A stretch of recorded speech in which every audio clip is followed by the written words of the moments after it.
And welcome, everyone. I am your host, Pop Culture Mechanic. This is Sunday Anime Chat. Hope everyone is doing well.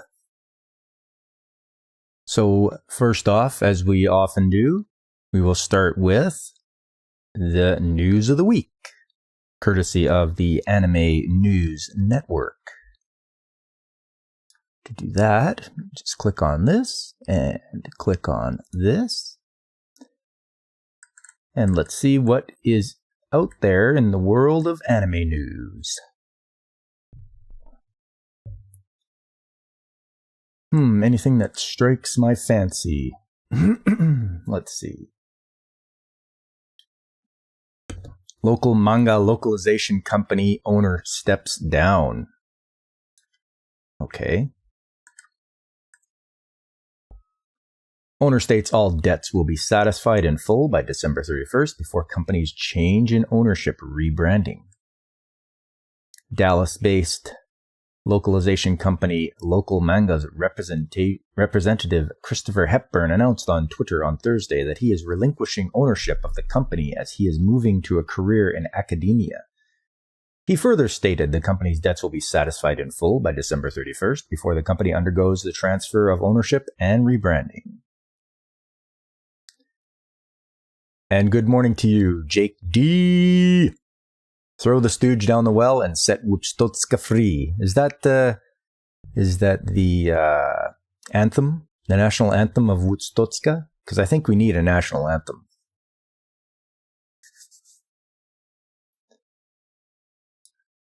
What else we got? Hepburn later stated on Twitter, freelancers deserve to be paid. I'm doing my best to ensure that happens. Several Twitter users had alleged after Hepburn's original announcement that Local Manga either did not pay some of its freelancers or did not pay them in a timely manner. Another Twitter user replied to the announcement asking for a timeline for freelancer payments and whether or not it is something the company was legally allowed to discuss publicly. Hepburn replied to the post stating he looked forward to sitting down with them and explaining things in more detail. The company announced in December 2020 that it was no longer able to release a localization of Riru Prince's noir manga due to legal barriers beyond its control. The company had announced a release of Prince Noir alongside Ruri's The Perfect Sun manga as its first two licenses, both originally slated for an early 2021 release. Hepburn previously confirmed with ANN that Local Manga was founded in Texas in summer 2018 as a boutique localization company specializing in boys' love manga. While the company continued to focus on boys' love, it had expanded into other genres. The company's website lists it as a Los Angeles-based company with 2 employees. Reiko Yamashita is listed as the company's administrator. Well, that's interesting. You're having one, and a glorious Whoopstoke good morning to you. Is Beta Whooper song. Okay. And Godzillionaire, good morning to you. Welcome. And yes, tanks. We will be getting to that after the news.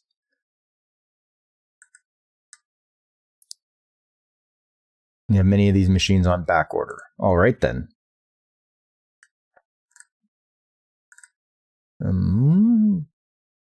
Sword Art Online franchise launches brand new original film project. I really didn't get into Sword Art Online at all.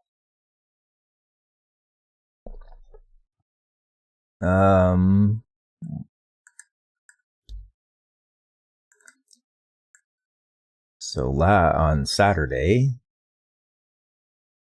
Udon Entertainment licenses 2 Persona 4 spin-off manga, reveals Street Fighter Origins Sagat graphic novel. Well, I like Street Fighter.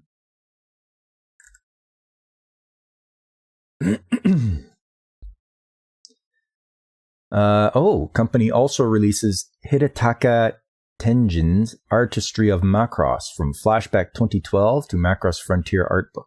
Well, now, there is an art book that this fella is going to pick up. Udon Entertainment announced on Friday that it will release the following 2 Persona-related titles in English. Persona 4 Arena, the manga. Persona 4 The Ultimate in Meonaka Arena. Release date is February 2023. Follows the events of Persona 3 and Persona 4. The anti-shadow suppression weapon Labrys have been stolen, and the investigation leads the cast of P3 and P4 into deadly tournament battles set inside the TV world.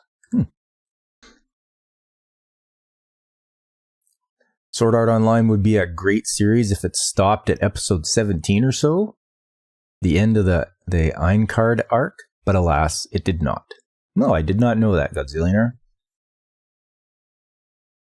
Is needed more Valkyrie art? Yes! The other one is titled Persona 4 Arena Ultimax, the manga. Release date August 2023. The battle isn't over. While the teams think the mastermind has been defeated, the battle tournament resumes, this time in the real world. Will Yu, Mitsuri, Aegis, and the crew be able to survive General Teddy's deadly assault? Additionally, Udon Entertainment reveals this new graphic novel project on October 24th. Title, Street Fighter Origins, Sagat graphic novel. Release date, April 2023. He is a man obsessed with victory, one of the 4 heavenly kings of Shadowlaw, and the god of Muay Thai. Sagat is among the world's fiercest and most dedicated fighters, but before martial arts world learned to fear his name, Sagat struggled to find his place in his home nation of Thailand. Street Fighter Origins, Sagat reveals the secrets of this dark figure's past for the first time in a tale of kings and dictators, of monks and assassins, of men and gods. Well, that looks good. The company also released Hidetaka Tenjin's Artistry of Macross from Flashback 2012 to Macross Frontier Art Book on October 18th. That is definitely a solid pickup.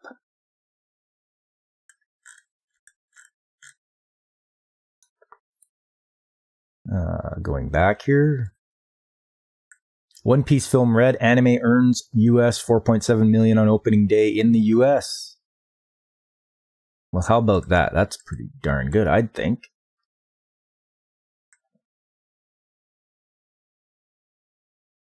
Is he man who crippled Jean-Claude Van Damme's brother? Could very well be. When I watched Street Fighter 2V, they had a good arc with when Ryu meets Sagat and they battle it out, and Ryu learns Muay Thai from Sagat. Deadline projects the film will earn $10.3 million in opening weekend. Well, let's hope so. The One Piece Film Red anime earned US $1.6 million on Thursday via preview screenings and $3 million on Friday in the United States for a combined opening day total of $4.799 million in 2,367 theaters. The opening day numbers narrowly beat out Black Adam to rank at number 1 for Friday earnings. Wow!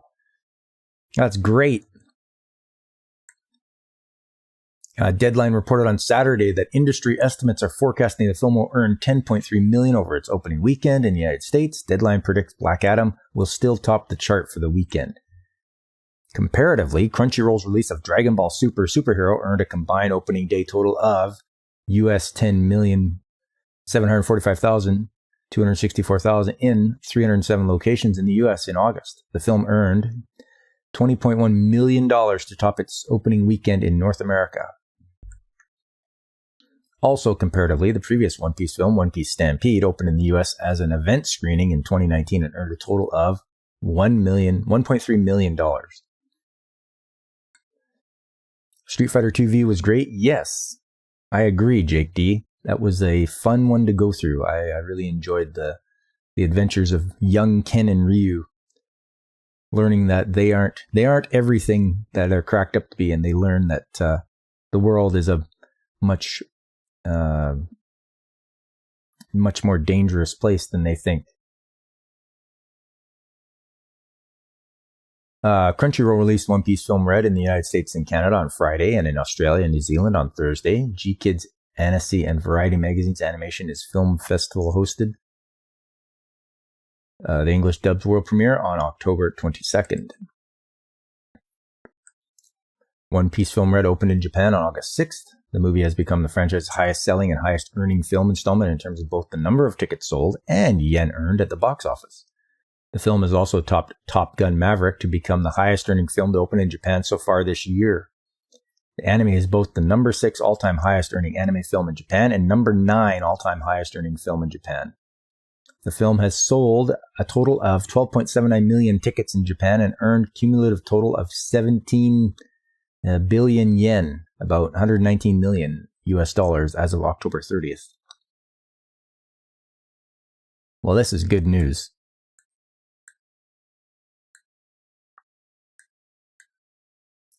You youngsters run out of steam right off the bat. Now me, I can kick your ass all night. That's exactly what Guile said to him, and it was exactly right. Was Demon Slayer Mugen Trail one of the highest grossing movies of the year when they came out? You know what? I don't know, but we can always look that up and see.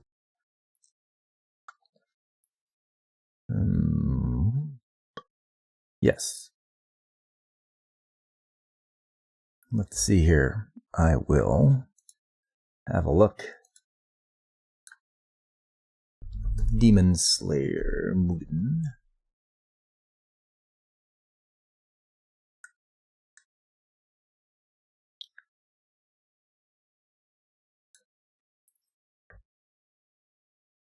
It says here, Demon Slayer, the movie Mugen Train.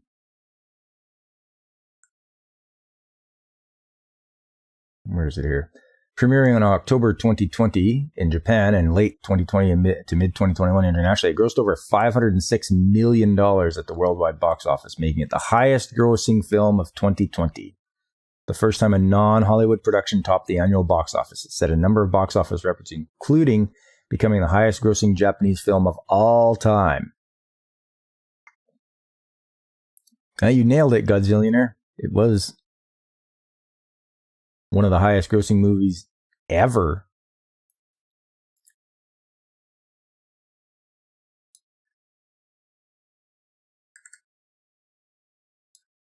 Speaking of One Piece Film Red, I'm going to see this at a matinee today. So me and my wife have tickets. We're going to see it in Japanese with English subtitles, and it should be make for a good time. I sort of dragged her into the One Piece fandom, not by badgering her, but I would just be sort of watching episodes as she would walk into the room, and she would stop and watch, and she'd be like, "Oh my God, this is so emotional." And she kind of got dragged into it. So it's pretty funny. She likes it. Japanistan. Movie budget, $15.75 million. $506 million is a nice profit. Yeah, it is. You know, that is good. It'll encourage them to make more movies. Never change, Japan. Exactly. Never change. And that's a movie that required a 26-episode homework to make much sense. Oh, okay. So that's, the people that went to see it probably already did watch the episodes. Let's check out our Japanese animation TV rankings. Your Name aired on NTV with a 9.9% rating. I saw the anime Your Name. It was pretty darn good.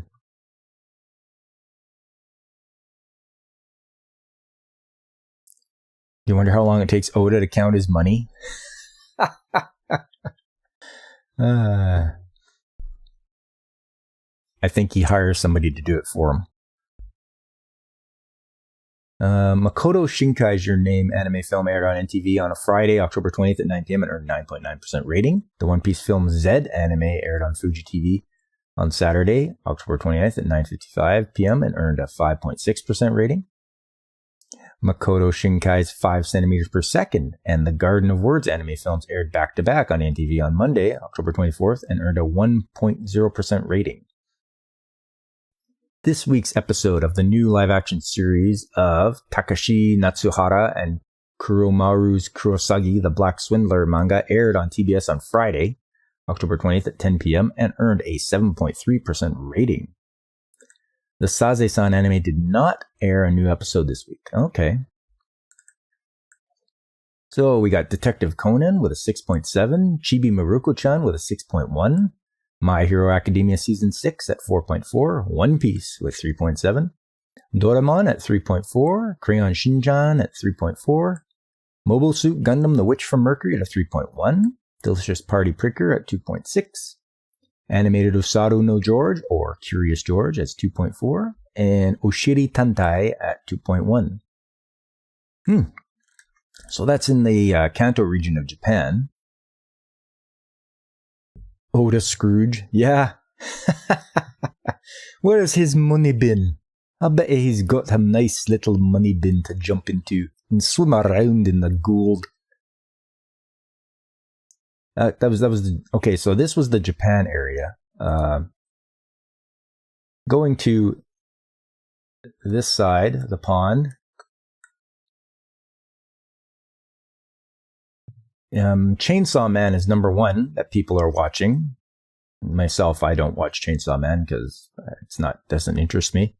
One Piece is number 2. Spy Family Part 2 is number 3. Blue Lock, that's the soccer anime, is number 4.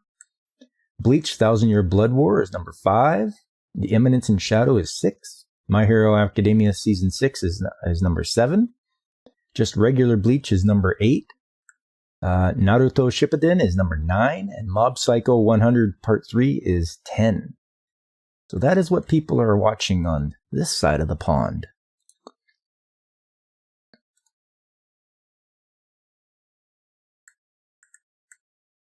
What else we got here? Japan's video game rankings. Let's have a look. Let's see what they are ranking. Number 1, Splatoon 3. Seems that's a very popular one. Everyone seems to love Splatoon. Number 2, Bayonetta 3. Nice. That is a good franchise. The PS4 game for the number 3 spot is Star Ocean: The Divine Force. Number 4, another PS4 game, is Call of Duty Modern Warfare 2. After that is Switch, Suri Spirits, Sute Asubero Suzoku-kan. Number 6 is a PS5 game, Call of Duty Modern Warfare 2. Number 7 is Star Ocean: The Divine Force for the PS5. Number 8, for the Switch, Aquarium. Number 9, Persona 5 Royale. Number 10, Needy Streamer Overload. I don't know how to feel about that. Needy Streamer Overload. Is that a knock at us? People on YouTube and Twitch and such? I'd have to see what that's about. Number 11, for the PS5, Gran Turismo 7. Number 12 for the PS4, Resident Evil Village Z version Gold Edition. Must go to City Dump, comrades. Regrettably, will be in lurk mode for 30 to 40 minutes. That's okay, Jake D. Drive safe out there. Make sure you dispose of that stuff properly. Number 13 for the Switch, Minecraft. Number 14, Mario Kart 8 Deluxe. Number 15, Dragon Quest X Offline. Mezameshi Itsutsu no Shizuku. Number 16, Ultra Kaiju Monster Rancher. Number 17 for the PS5, Resident Evil Village Z version Gold Edition. Number 18, Nintendo Switch Sports. Number 19, Nier Automata The End of the Yora Edition. And number 20, Taiko no Tatsujin Rhythm Festival. Go to dump. I go to dump. Dispose of stooges. Yes.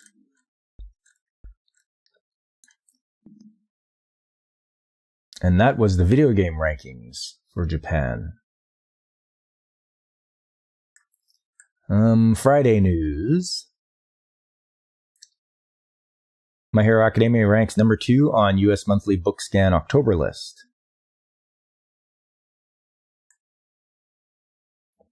Also, My Hero Academia Chainsaw Man rank on New York Times November bestseller list.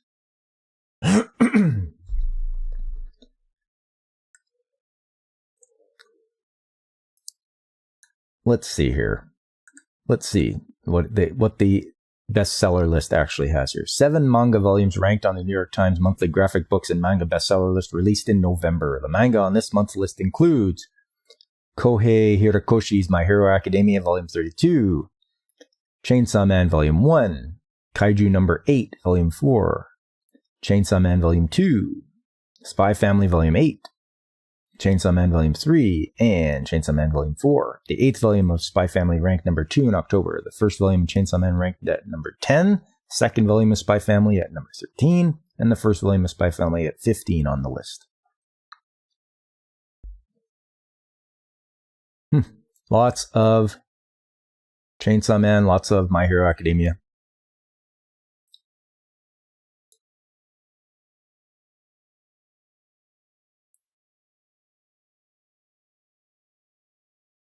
Shh, I'm not here. Okay, Dragon Ruse, you're not here. But better to be here than somewhere else.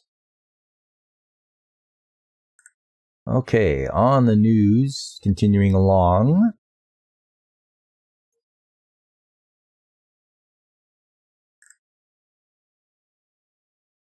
Gundam creator Yoshiyuki Tomino receives Kanagawa Cultural Award. Well, that's good.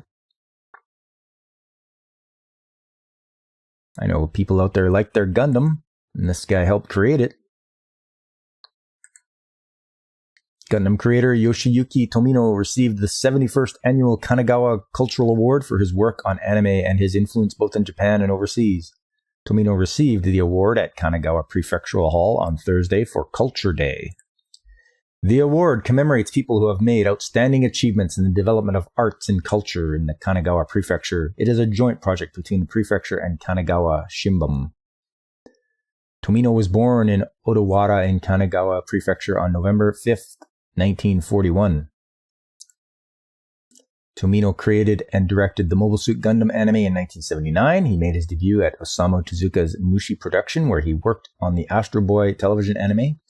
He has since directed anime including Zeta Gundam, Gundam ZZ, Char's Counterattack, Gundam F91, Victory Gundam, Turn A Gundam, Mituki Kojin Daitarn 3, Space Runaway, that's what that is, Ideon, and Aura Battler Dunbine, and Gundam Reconquista in G. That's a lot of stuff. The Japanese government honored Tomino as a person of cultural merit in 2021. Tomino received the Tokyo Anime Award Festival's Achievement Award in 2020. Japan's Agency for Cultural Affairs gave Tomino the Commissioner for Cultural Affairs Award in 2019. He was appointed as Odawara's hometown ambassador in July 2021, and he received the Odawara Citizens Merit Award last February. Well, good for him. Nice to see someone getting recognition for such a good series as Gundam.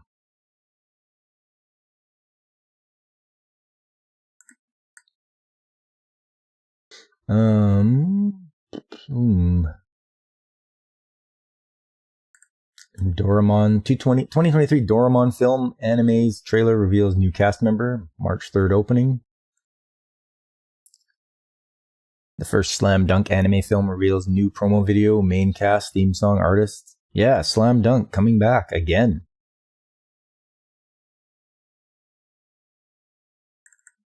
What else we have? Kuma Kuma Kuma Bear second season anime promo video reveals April 2023 debut. Shueisha requests Spanish advertiser to take down alleged ads on pirate sites. Oh. Shueisha's clamping down? Thursday news. Bleach, 1000 Year Blood War anime, dubcast Alan Mesa as Chad.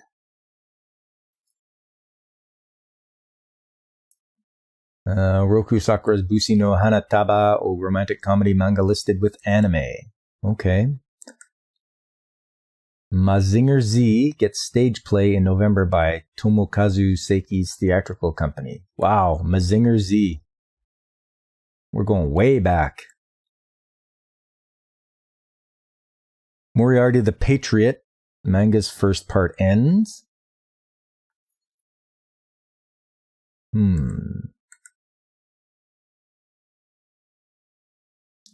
Sonic Frontiers game stream showdown trailer. Oh, I guess that's coming out too, eh? Or has come out.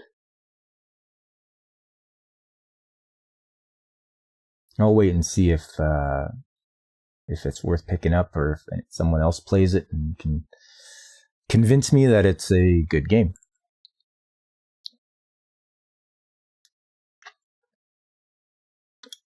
Oh, here's some news that I'm interested in. Space Battleship Yamato 21.99 manga resumes after 5 years. Wow.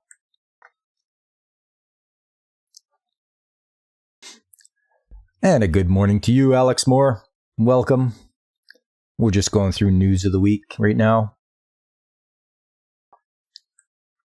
The official Twitter account of Kadokawa's Comic New Type online manga platform announced on Thursday that Michio Murakawa's Space Battleship Yamato 21.99 manga will resume serialization on December 16th, after 5 years since the manga's last chapter was released in 2017. The manga's 9th compiled book volume will also ship in Japan on December 26th. Murakawa launched the series based on the Star Blazers Space Battleship Yamato 21.99 anime in Kadokawa Shoten's New Type Ace magazine in March 2012. About a month before the anime itself debuted in Japanese theaters, Kadokawa published the manga's 8th compiled book volume in Japan in March 2016. Dark Horse Comics licensed the manga and published it in English in omnibus volumes, the first omnibus volume published in August 2019 and the second volume published in March 2020. With Star Blazers Space Battleship Yamato 21.99 anime, director Yutaka Izubuchi from Reizafron remade the classic 1974 space opera anime Space Battleship Yamato. The series first premiered in Japan as a series of 7 movies shown theatrically in Japan from 2012 to 2013, each containing 4 episodes worth of runtime except for the first movie, which only shows the first and second episodes. The anime began airing on Japanese television in April 2013. Voyager Entertainment released the series on English subtitled DVD and Blu-ray discs, and Funimation later released the series with an English dub. So, for all you Yamato fans, I'm one of those. The manga is going to continue, so that's good.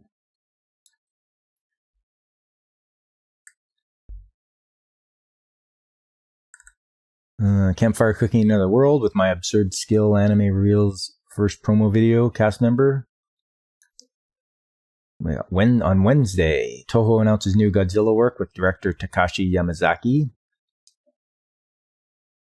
We do like our Godzilla. It's quite an excellent franchise. Watching all the kaijus fighting each other.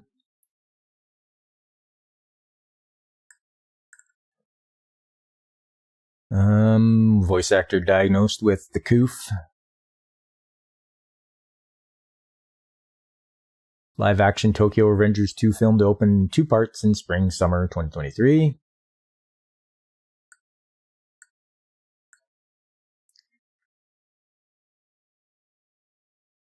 Octopath Traveler 2 games trailer previews Patricio Oswald. That's one I have to get into playing. I have Octopath Traveler number 1. I just need to get into playing it.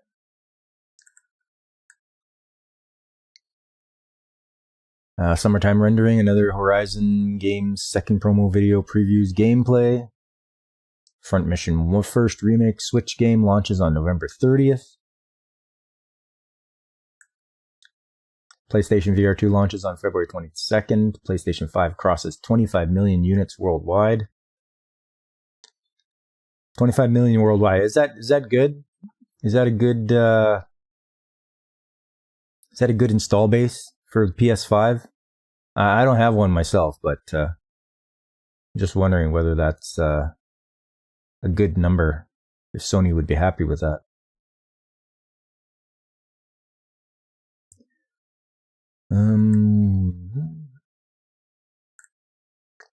Evangelion anime inspires stage play next April. Really? Stage play from Evangelion.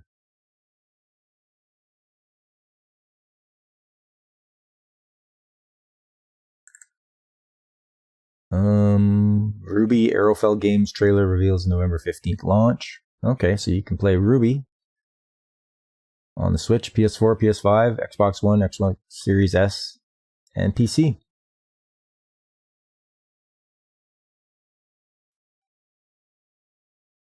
Federal judge blocks Penguin Random House's acquisition of Simon & Schuster. Now, why would they do that? Would that make them a monopoly? U.S. Justice Department had filed lawsuit due to antitrust concerns. A federal judge blocked Penguin Random House's purchase of publishing business Simon & Schuster in agreement with the Justice Department. Judge Florence Y. Pan said the companies were enjoined and restrained from consummating the proposed merger or otherwise affecting a combination of Penguin Random House LLC and Simon & Schuster Inc., finding that the effect of the merger may be substantially to lessen competition. Pan ordered both sides to meet to discuss proposed redactions to the opinion. A little bit of background. Viacom-CBS announced in November 2020 that it agreed to sell the publishing business Simon & Schuster to Penguin Random House, a wholly owned subsidiary of Bertelsmann SE and Company, KGaA, for $2.175 billion. The cash transaction was expected to close in 2021 after the purchase. Simon & Schuster would continue as a separate publishing unit under the Penguin Random House umbrella. Simon & Schuster's president and CEO Jonathan Karp and CEO and CFO Dennis Ulau would continue to head the company. The U.S. Justice Department filed a lawsuit in November 2021 that sought it to block Penguin Random House's acquisition due to antitrust concerns. The Justice Department said that if the deal went through, Penguin Random House would hold unprecedented control and outsized influence over which books are published in the U.S. and how much authors are paid. The American Booksellers Association asked the Department of Justice in December 2020 to challenge the purchase due to antitrust implications, expressing concerns the purchase would lead to a large consolidation of power in the U.S. book publishing industry, which could make it more difficult for authors and editors to attract support they need to write books. Penguin Random House and Viacom-CBS attorneys argued in court on December 2021 that the proposed acquisition would benefit authors and be pro-competitive, adding that it should not be blocked under federal antitrust law. Their attorneys claimed that the merger would allow Penguin Random House to bring enhanced distribution capacity to a greater number of authors, including Simon & Schuster's authors.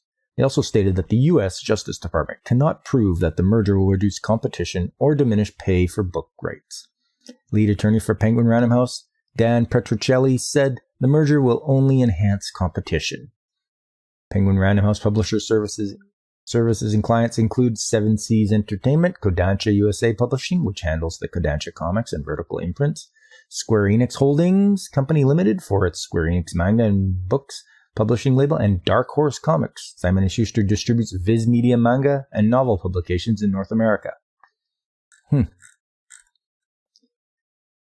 Well, maybe they did the right thing. I'm not sure. I'd have to look into it a little deeper. 25 million 2 years, not bad considering how hard it was to get one in the first year. It was difficult, wasn't it? And then you had all the scalpers that were jacking the prices up on people. That's pretty disgusting. But I guess we'll see what how it goes. I wonder if people will be happy with the PS5 or with Sony now that they are not worrying about the Japanese audience for the PlayStation, which I think is a big mistake. You should never turn your back on your home country. That's just asking for trouble. PS4 sold 100+ million on it in its run. Wow. Yeah, that's a lot. That's a great install base right there.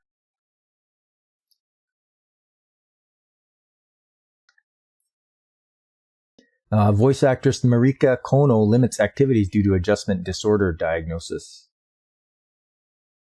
That's not good. You never like to see voice actors that are under the weather.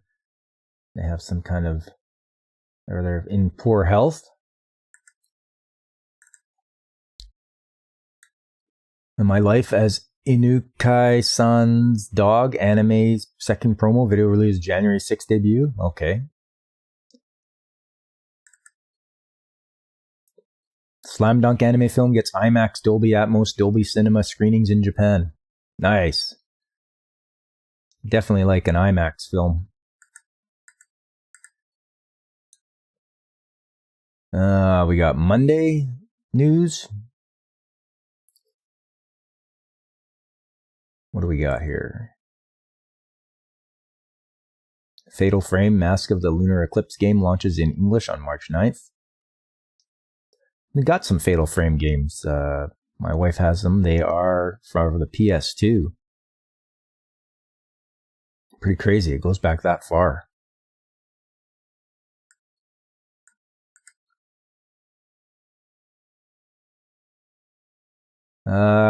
Kuzahisa Kondo launches Mobile Suit Gundam 0079 episode Luna 2 manga in November.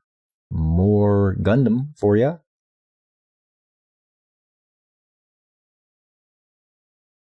International Anime Music Festival begins North American tour on February 6th. Hey, that sounds alright. Festival to feature virtual pop stars such as Kazan, Himehina, Marina Su, Gumi, and Lilips. I don't think I've ever heard of any of them. The worst thing about PlayStation, they are censoring a lot more lately. Yes. Yep. That's what you get when you move your headquarters for your games division to California.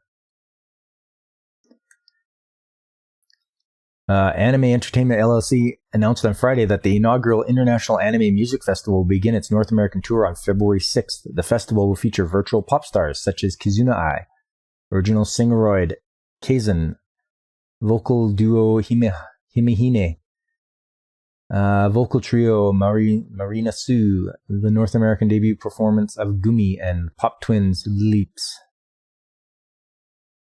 You hear Gundam and ears perked up. Pre-sale tickets of the festival will go on sale on Monday, and general tickets to go on sale on Friday. The concert will feature brand new songs and never-before-seen content. The festival will take place in 37 locations.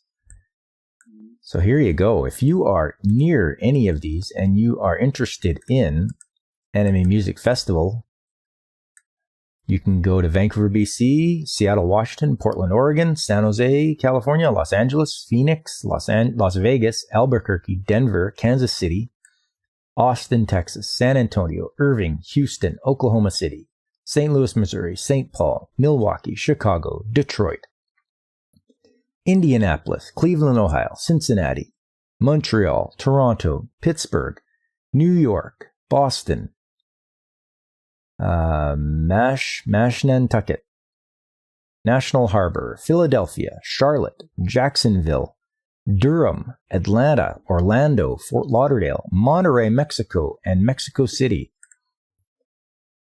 That's crazy. They're going all over the place. The festival will continue its tour throughout 2023, announced dates in Europe, Southeast Asia, and South America.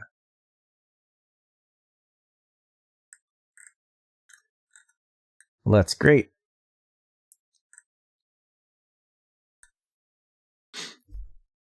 I believe that is it for our news of the week. Yes, we're all the way back to last Sunday. So, for the main event, I know everyone's been waiting for this. The main event of today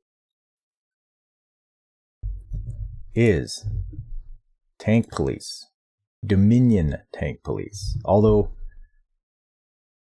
I must clarify that originally it was called Dominion. And you have to say it like that too. I just can't say it regularly. I gotta say Dominion. It sounds more menacing, rather than Dominion. It's Dominion. But when it was brought over to North America, they called it Dominion Tank Police.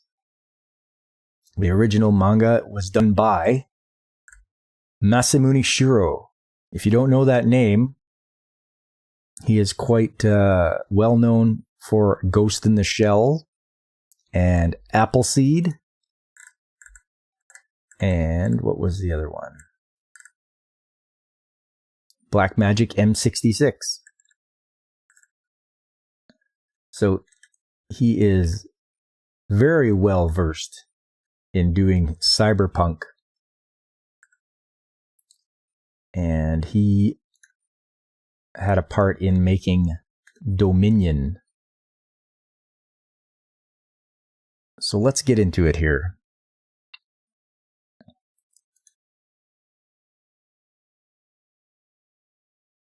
So watching this show, it was only 4 episodes long. It's an OVA. They're about a little longer than a half hour. This came out in 1988. And it follows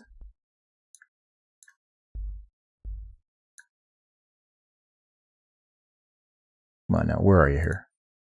Oh, that's why. There we go.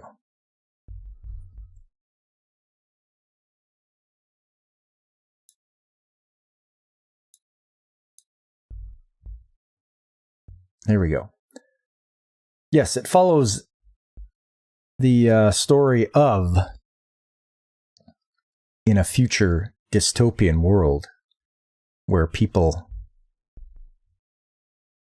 are plagued by crime, the governments have given the police even more firepower as they need it. So why not give them some tanks? That way they can take care of crime properly with heavy firepower. As we start out, you have the chief of police arguing with the mayor of Newport City. So they're arguing with each other, and during this time there's the background of obviously different police forces and the weapons they use, with visuals of, tanks in the background. So this whole time, the mayor and the chief of police are arguing as to why they need tanks. And then we open up with, we see them arguing. And then comes the title screen. Dominion. Act 1. Crime Brigade. One thing that was very common in the 80s and such, the 70s and 80s, was replacing for the dubs, they would replace the music. So having watched the sub and the dub, the opening song is quite different than the dub version.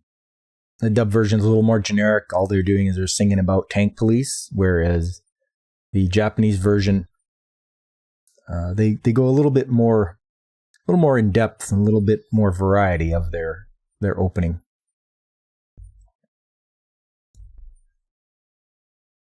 But it shows you what it's all about.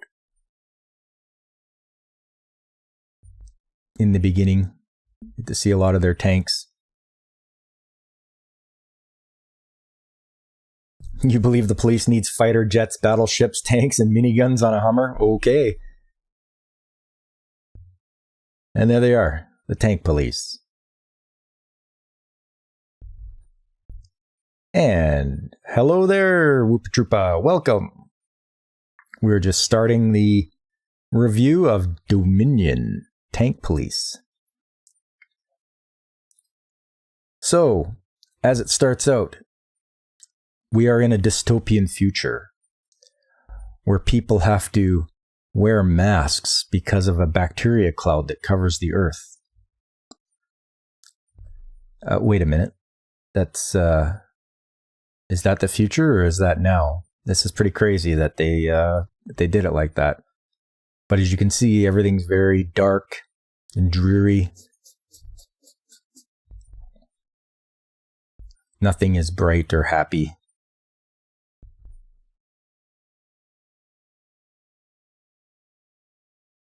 So what we have is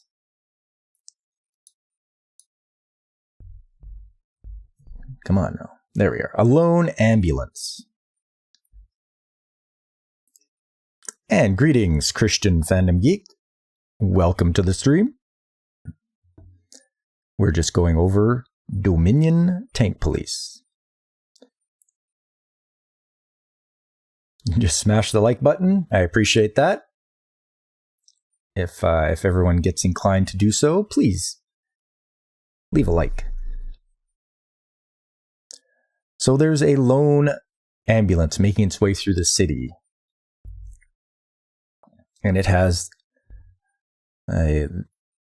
someone that's injured on board, getting this arm wrapped up.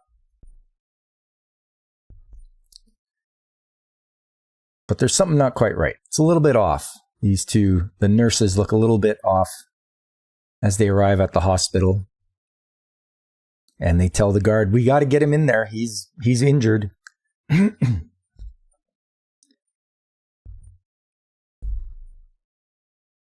And so they get in to the hospital and he's getting his arm x-rayed.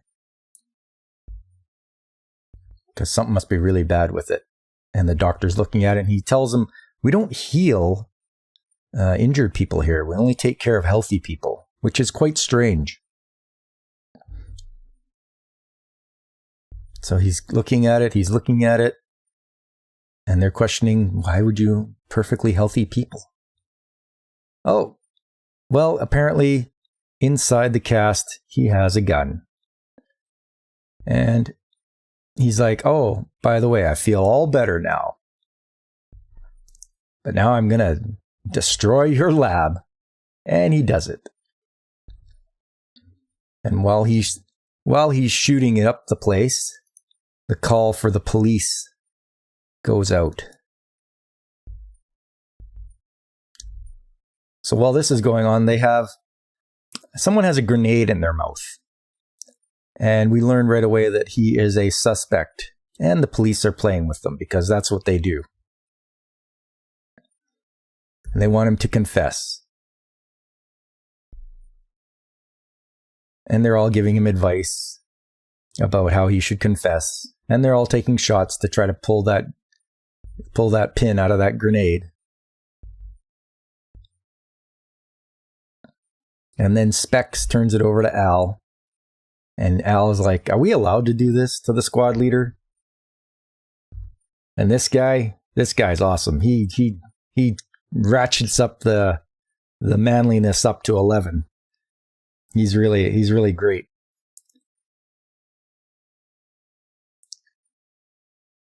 The Dragon Ruse, you're just giving me your bad takes? Lay it on me. I can take it. Bad takes.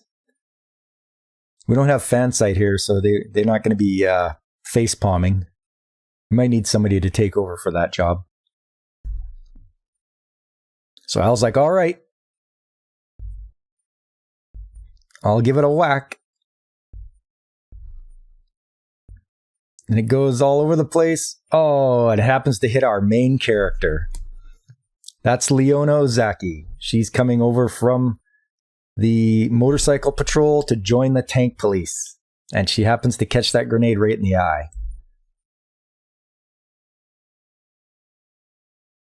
Obviously, the lieutenant doesn't know that she's being transferred.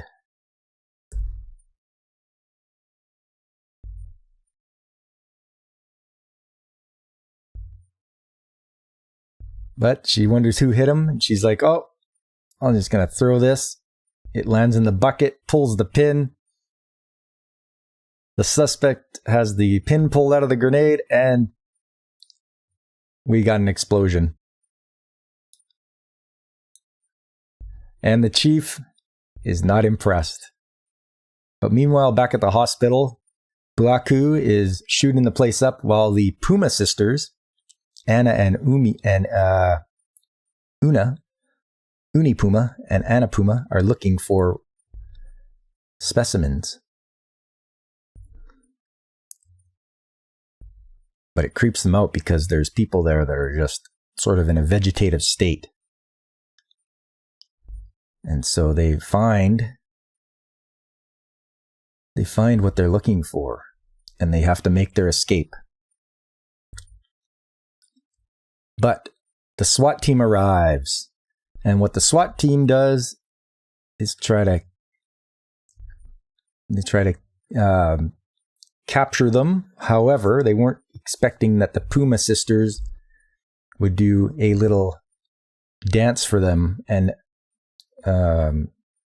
divert their attention. And so they get a little bit distracted by their dance. And while they're distracted, they grab some guns and they make their escape. But here comes the tank police in their crazy tanks that take up the entire road.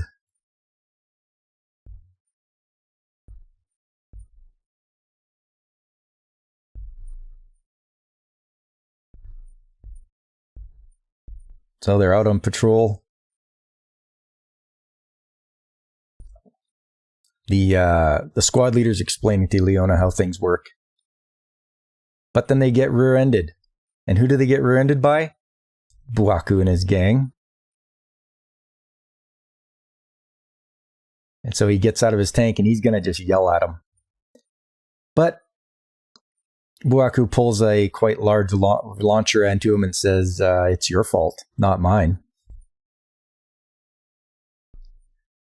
And so after giving a bit of a shot,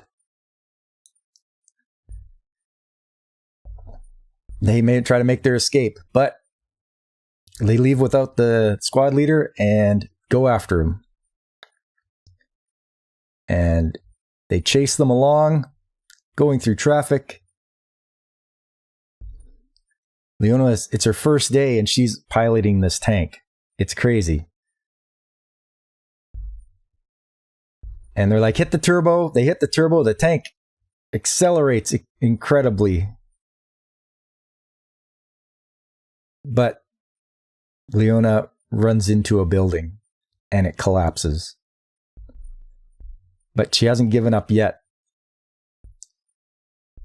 As she turns the tank, the turret, and brings it up to a suitable level,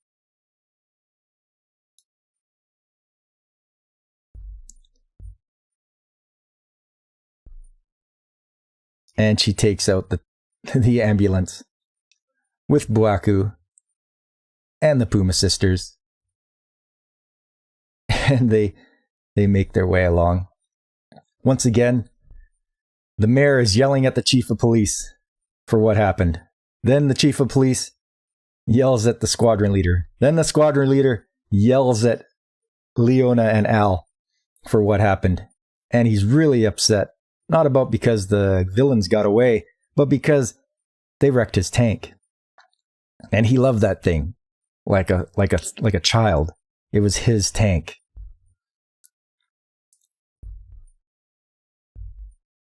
And he just keeps going and going and going. And he's like, oh.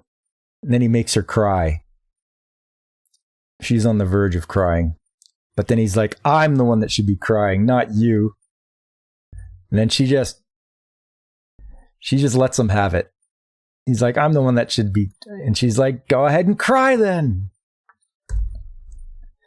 And she leaves to go. And the whole crew has to stop him from going after her because he's ready to give her a good. I think he even pulls out his gun to go after her. Let's see. I think he does. Yep, he pulls out his gun to go after her, and they have to stop him.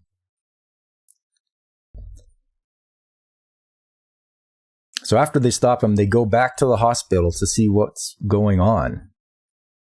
And the squad leader tries, for some reason, sticks his finger into the specimen bottle to see what it was.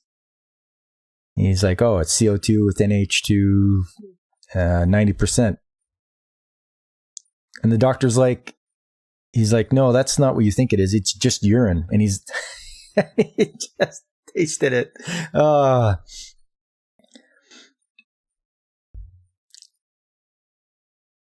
So he's like, oh, I've had enough of this. He's like, I got to get out of here. But the Specs, he was the science nerdy kind of guy. He wants to know why they would try to steal urine from a hospital. Because there's a little something more to this than just a breaking into the hospital.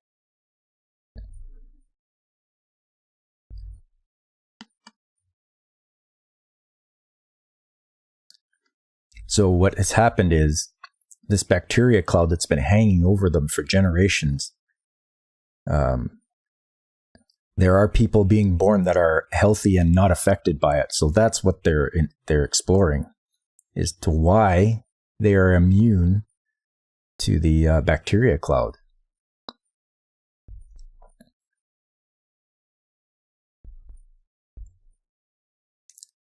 So Leona is reflecting on what happened. She's not very happy about it. There's the ruined tank of the squadron leader. But she gets a visit from the chaplain.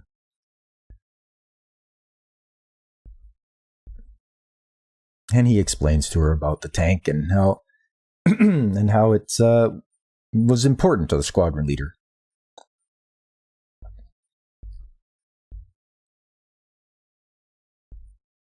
And he's very supportive of her. And he says, we've got an idea.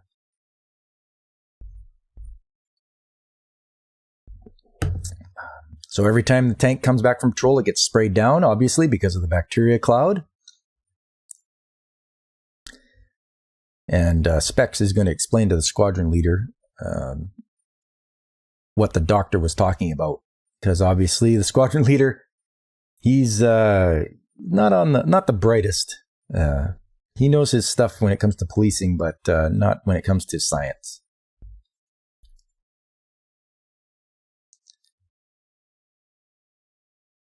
And while they're walking through the garage,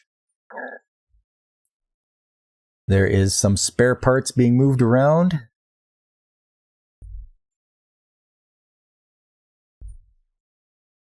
Because they are building a new tank for Leona. So she gets her own tank.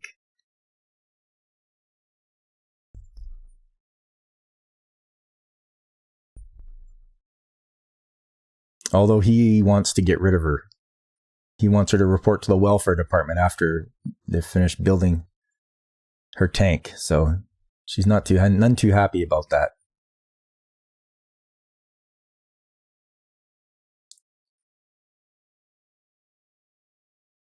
Meanwhile, the bacterial cloud is getting thicker. People are advised to stay indoors. And that's it. We'll continue on. That is the end of episode 1 of Dominion Tank Police. It is quite enjoyable. And it's got a good story to it, especially being done by Masamune Shirow, who also did Ghost in the Shell and Appleseed.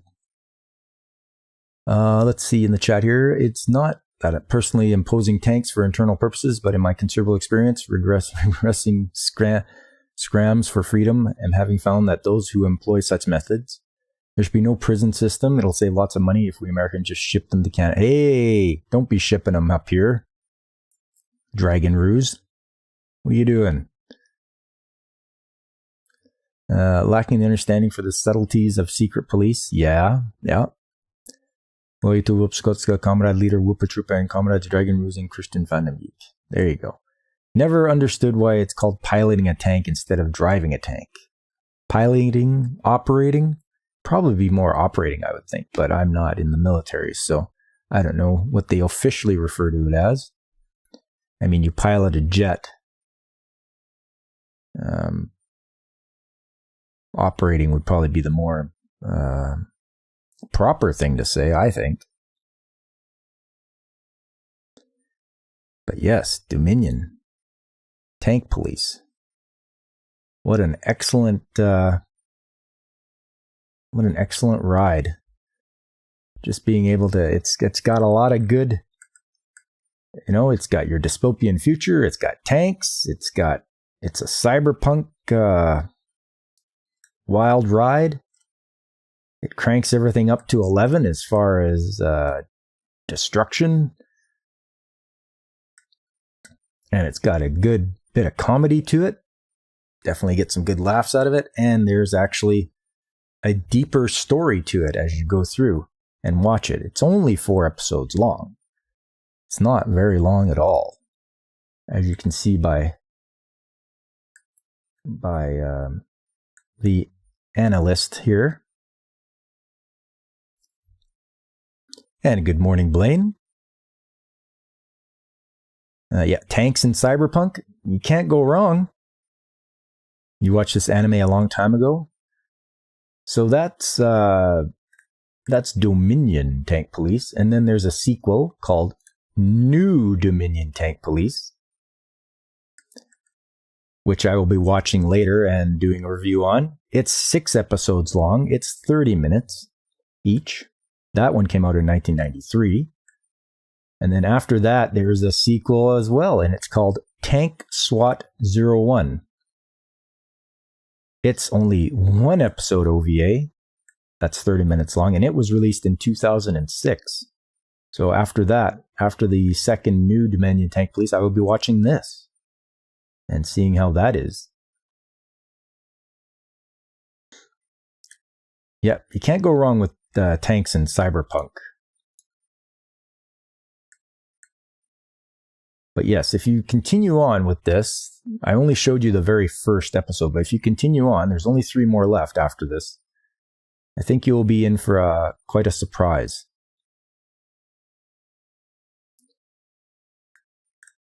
As it really starts to get much deeper, a deeper storyline.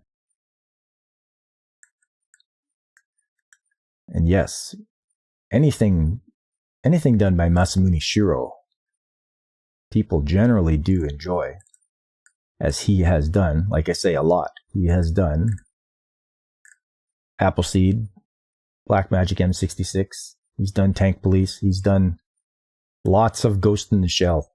Lots. I didn't even realize there was that much Ghost in the Shell out there.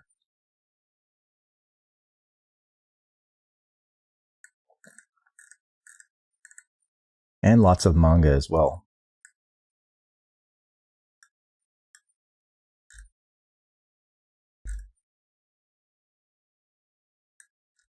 So yes, a very, very good show. If you want some good action, comedy, I believe that's how they describe it as well. Where do they say? Yeah, action, comedy, sci-fi. There you go. Ticks almost all the boxes for you.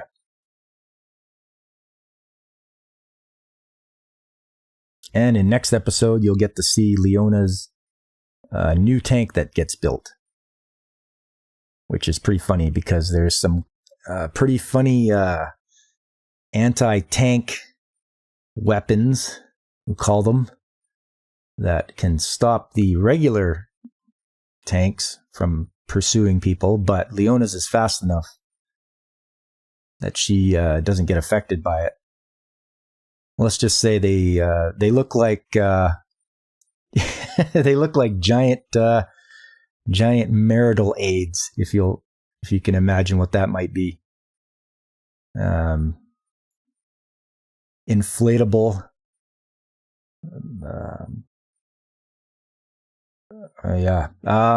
How can I say this?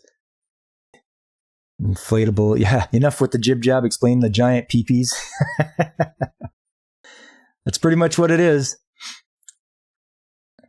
You got giant inflatable ding dongs that get in the regular tank's way. It's pretty funny to see it in action.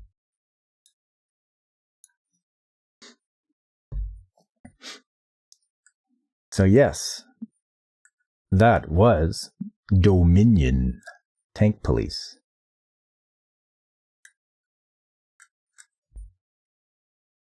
I hope you guys will be interested in seeing the rest of it. It's quite good. One of the classics that I don't think you hear enough about nowadays.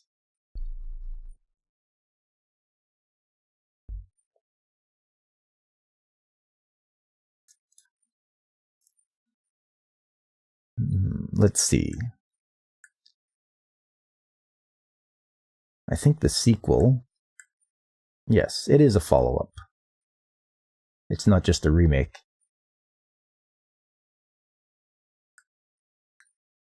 So it says here in the follow-up, Shiro's classic anime, Al, Leona, and the trusty steed Bonaparte, which is what she named her tank, continue to fight crime in Newport City, along with the rest of the tank police. But a new threat appears in the form of a series of terrorist attacks, using the latest weapons technology.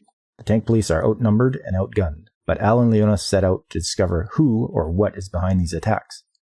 With massive explosions and high-speed chases, Leona often causes more damage than the criminals she pursues. This is true. When you give tanks to police, I think they are going to cause a lot more damage.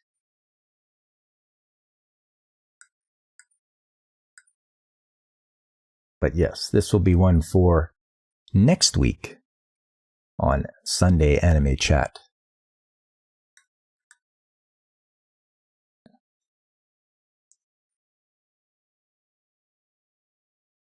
As they should.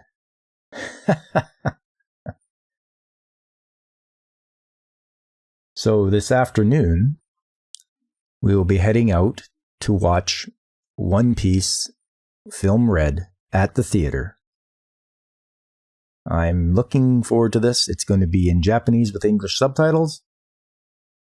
I was hoping it would be in IMAX, but I don't think there's going to be one in IMAX around where I'm at. But that's okay.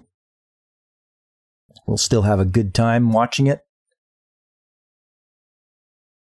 I know my wife is going to enjoy it. She has been asking about that.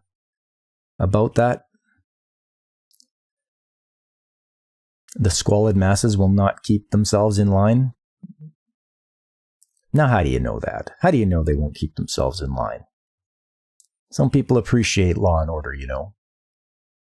But if you're looking down the barrel of a tank, I mean, you tend to be a little bit on your best behavior. It's not the police fault for the damage. If there was no crime, there would be no damage. Police did no. That's right. If there's no crime, there's no damage.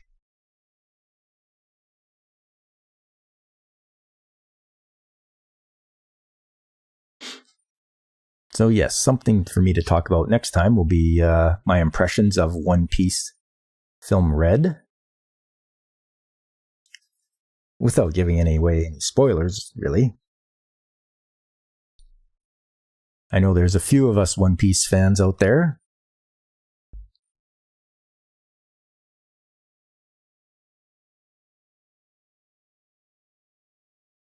Let's see.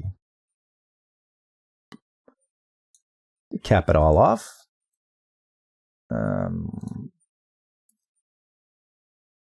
Anime I'm watching right now.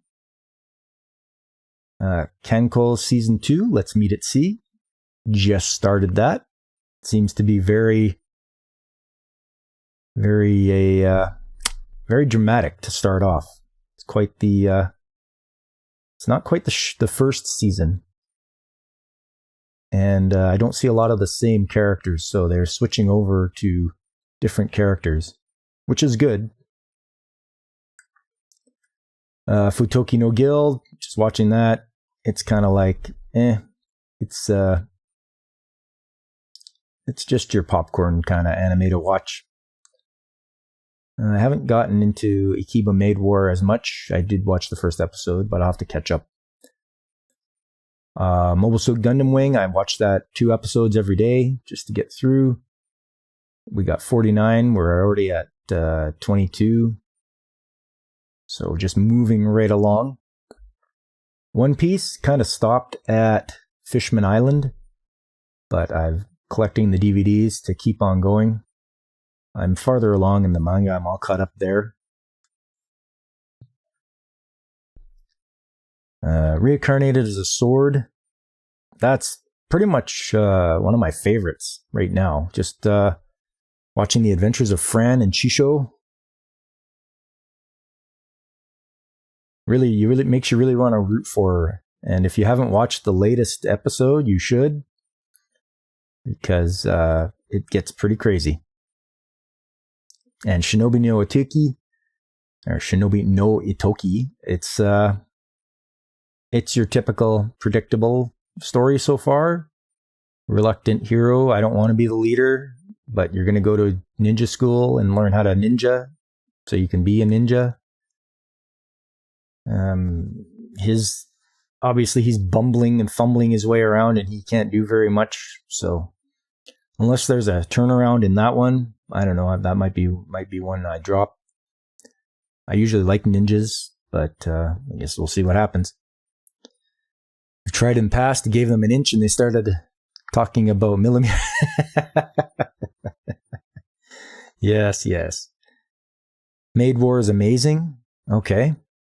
Alex Moore says that. I'm in for a ride with Akiba. Can't wait for cops to get javelins. It will be glorious. Or tomahawks. Then criminals will be scared. Today I'll do 2 shows and the rest continue normie stuff. Okay.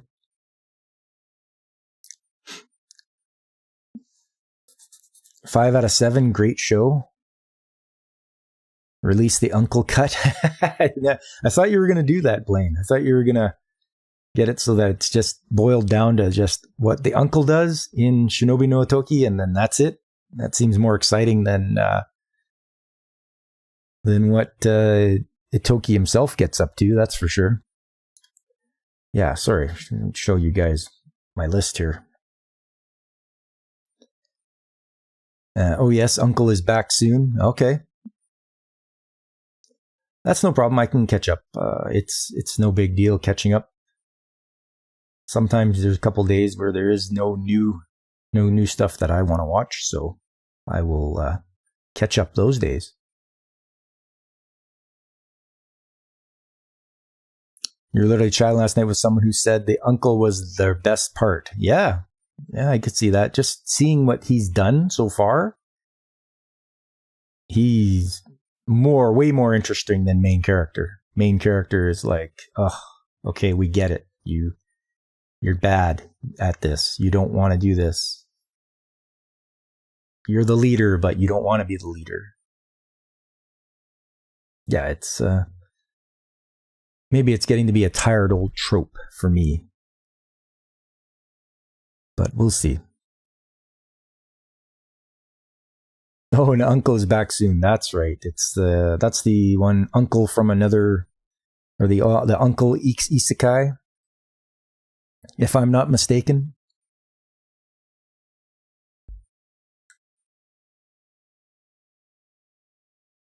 So yes, definitely going to try to catch up on a few. It is going to be a short week coming up now, with Friday being Remembrance Day, or depending on where you are, Armistice Day, or in the USA, it's Veterans Day. So for myself, I'll have that day off, which will be nice. A little short work week. I believe on the 8th is like voting day. You guys have elections going on in the United States. Yeah, good luck with that. I'm just an outside observer. I don't have any influence one way or the other on that. So just grab some popcorn and watch what goes on. Coming up on Tuesday, it's my Trades Talk Tuesday stream. And I've been asked by some of the chat to explain how to get into the trades. So that will be part of what's going on Tuesday. I will sit down and explain how to get into the trades. And in the second part, I haven't decided yet. I'll have to see if I can come up with a topic that is relevant and something that will be enjoyable for people. Soon all will be Wupstotska, then no election. Well, you can still have elections. It's just when you only have Wupa's name on the ballot and nobody else's, you got to at least make it look like it there, Jake D. Have the illusion of choice. Starting Food Wars today as well. It would be a fun Sunday. Hey, I heard good things about Food Wars. I should add that to my list too. I heard it's up to season 5, season 6. You'll be going to Flawed streams for an election tracking. Not sure if he'll do anything different. Okay. Yeah, he's, I'll probably tune in, depending on what time it is, and see what's going on.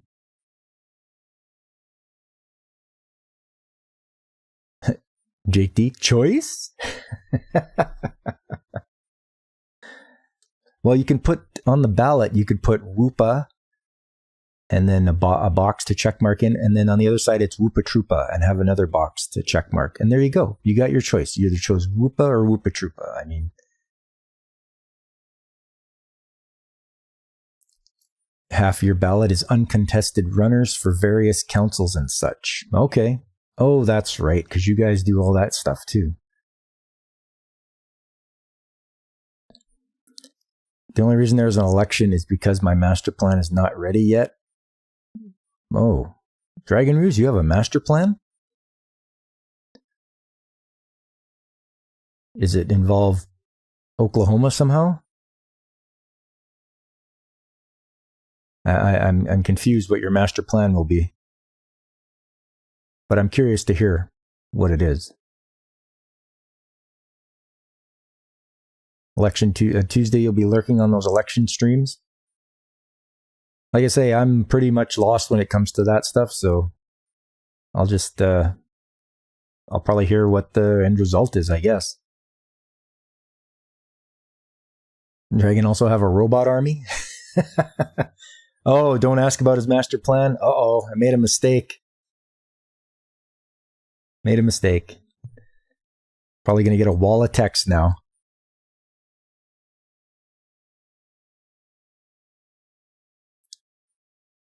And Jake D, of course, I'm liking what you're saying.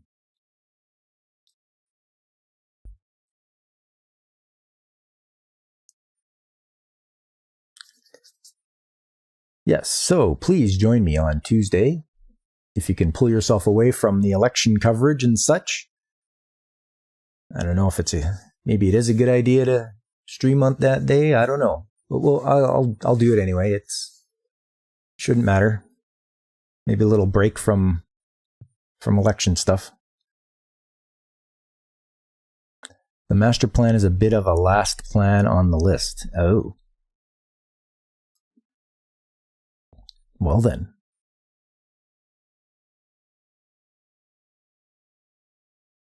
So I hope everyone, don't forget, it is Veterans Day, Armistice Day, Remembrance Day. Make sure you do take the time out to consider the people that have come before us, that have fought in the wars, to give us this freedom that we have. We really should not forget them. It is those people that have gone out there and fought the horrible wars, the the things that no one ever should have to see. They've seen terrible things. And they've made it through. The ones that have made it through and come back. They don't ever want to think of those horrible things ever again. But we should be very grateful.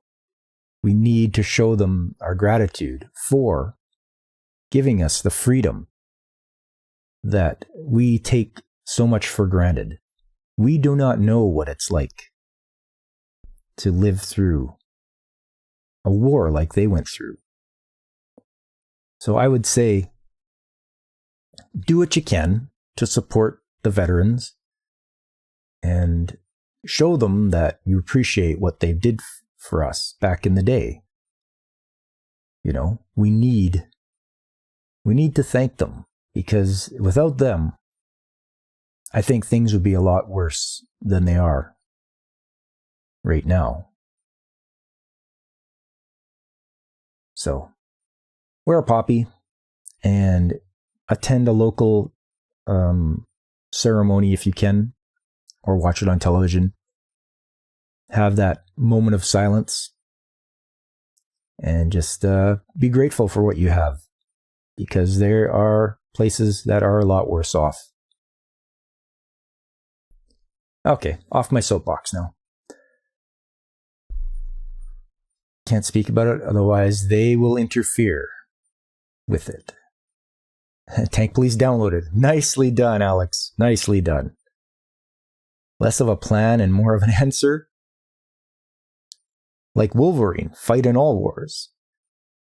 Yes, if you follow Marvel Wolverine, he was in World War II. He fought alongside Nick Fury and his commandos. Wear a poppy, we always celebrate by bringing Grandpa to school. Well, yeah. I mean, whatever they were doing back in the day, you know, it's always good to show your support, let them know. I don't think enough of the younger generation, and yes, I'm going to pull out the generation, I'm Generation X, so I'm going to say the younger generation, which would be Zoomers and such. I don't think they have a good enough comprehension of what actually went on back in the day. And they have to be more grateful. So that's my opinion anyway.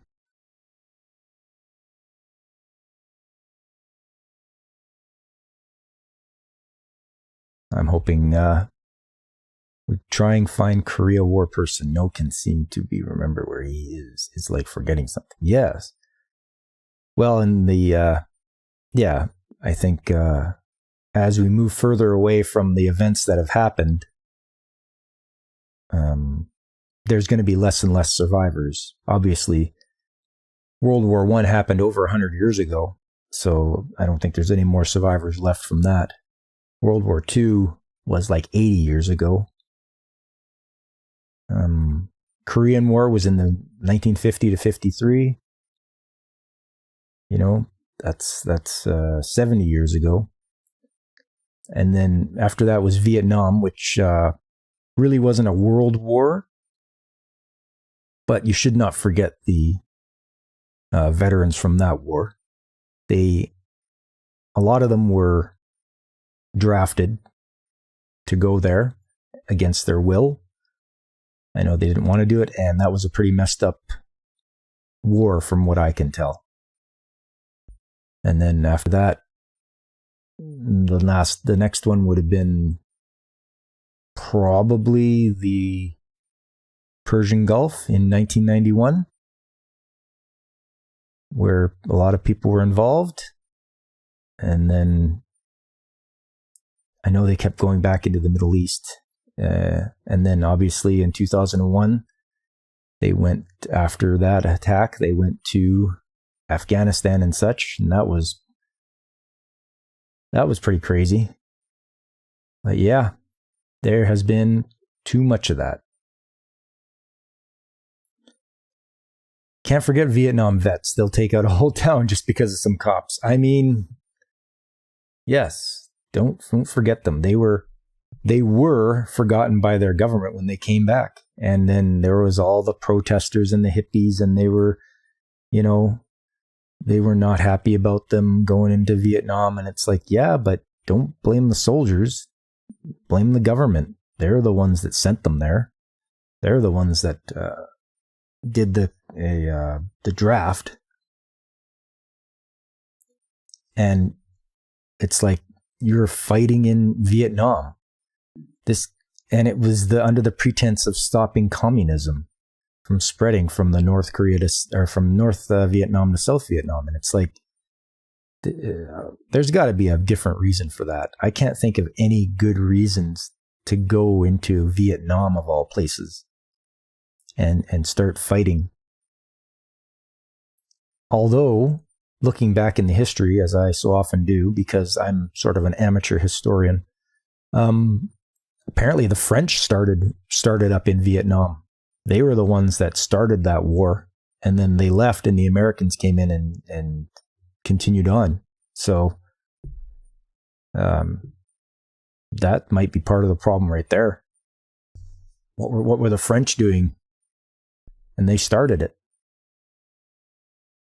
Comrade was hungry, but stewed sheriff kept pushing. Yeah, I don't know about that story. Ooh, the French, yes. Yeah, they are going to retreat, eh? We're going to start a war, and then we're going to retreat. We got to get out of here. They are going to get us. So yeah, I really do like to do deep dives into history. It's quite fascinating, especially when you can get by the official government, I want to say propaganda, I guess, when they tell you what their version is, and it's like, not really. You guys are just saying that to keep the heat off of you. Is Rambo one comrade? There you go. Rambo, got to go back. Get those prisoners of war. And sheriff took first blood.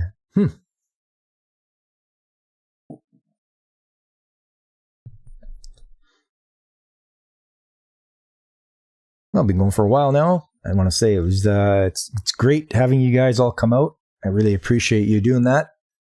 Listen to me ramble on. I like talking anime. I like talking history. Just talking to everybody makes for a good time.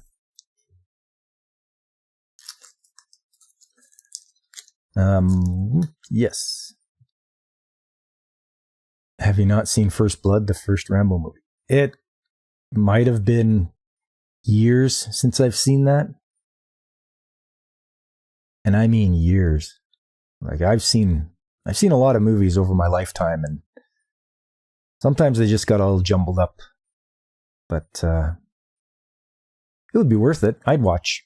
I'm not a big Stallone fan, but yeah, I'd watch that. I have to get it on physical media, like DVD or Blu-ray. Maybe I can get like the whole trilogy or whatever. It's because it's a trilogy, isn't it? Rambo 1, Rambo 2, or First Blood Part 2, and then Rambo 3. Colonize the South. Oh, French had colonies in South. North wanted to unite. French got pushed back, asked USA for help securing the border, then blew up into a war. Okay, all right. Thank you, Dragon Ruse. I really needed that info. I did not know. Yeah, and then when the French asked USA for help, then they left. Hey? Okay, you guys got this. We'll see you later. Eh? They colonized the South. Okay. You saw it on opening day. It's basically what I described. Okay, Blaine. That sounds good. And they just released 4 or 5? Really? Now it's a 5-ology. 4 was a bloodbath. There's like 5 Rambos, and 4 was best. Okay, good to know. Wow, that's a lot of Rambos. Be like something to have a good movie night with.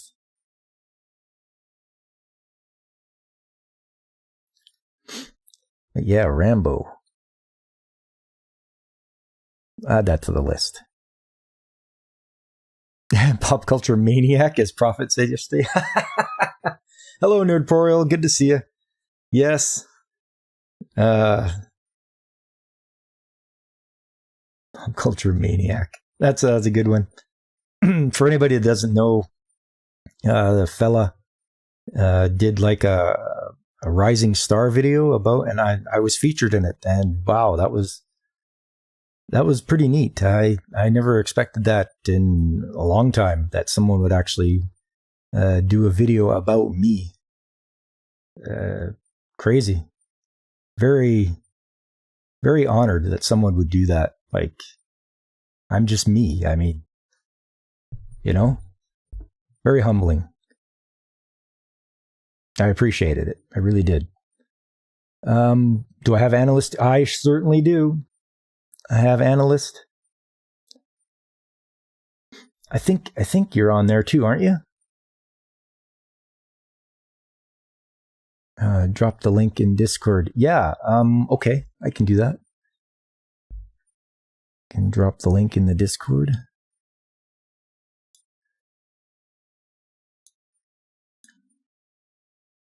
Yeah, I'm gonna follow you for sure, because I like to see everybody's list. There's only a few people.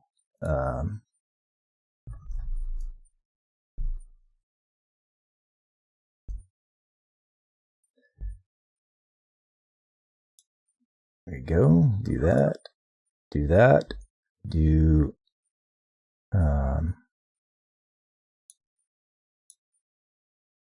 do this. Okay, yeah, do this. Sorry, folks, just trying to get things taken care of here. Doing some copying and pasting. I guess putting it here. It'll be on my Discord, the link. The fellow that did it is Ryan Roger F.A. Okay, I think I've got that settled out. And yes, here, and here. Okay. Just type Nerdporial in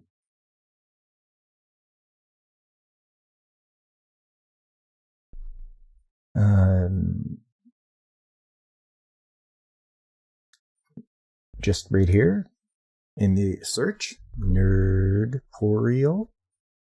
Will that do it? Oh yeah, there you go. They sure don't make it easy to find people, that's for sure. There we go. Following Nerdporial.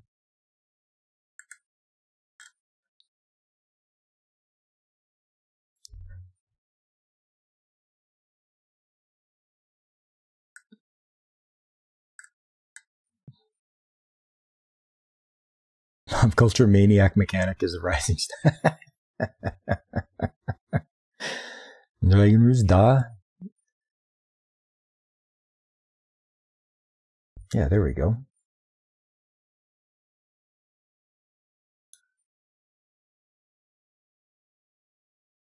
Oh, hang on.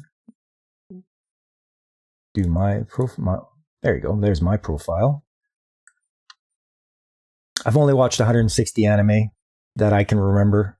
A lot of it is because after you get a certain age, you start to forget stuff. 50.6 days watched. That's less than a lot of other people, but I'm picky. 13 manga, 1,538 chapters.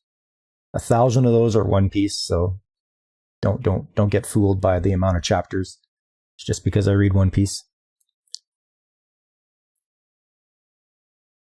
Check his stats. How many days? Yeah, let's have a look here.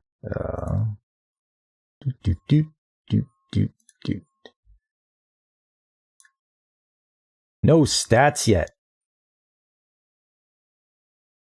Nerdporal has no stats yet.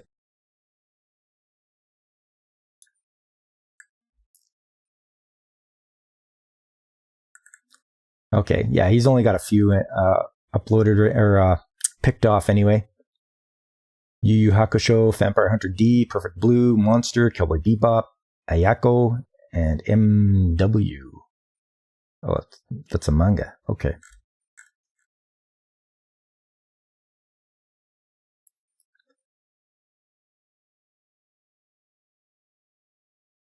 You're still learning the features. You have to add all the Gundams. So glad everyone has switched off Mal.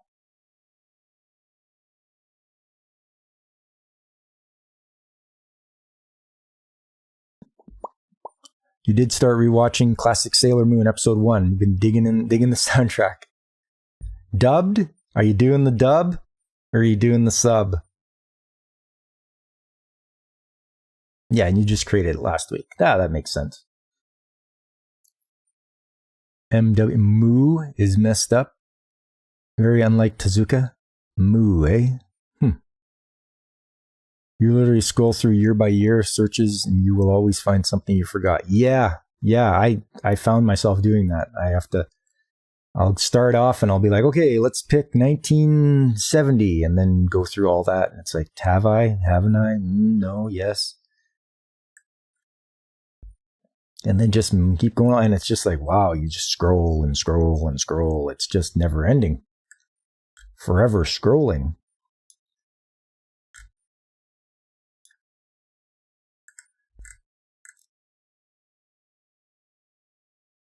Okay. Subbed. I did listen to the Deke soundtrack too. Oh, okay. Yeah.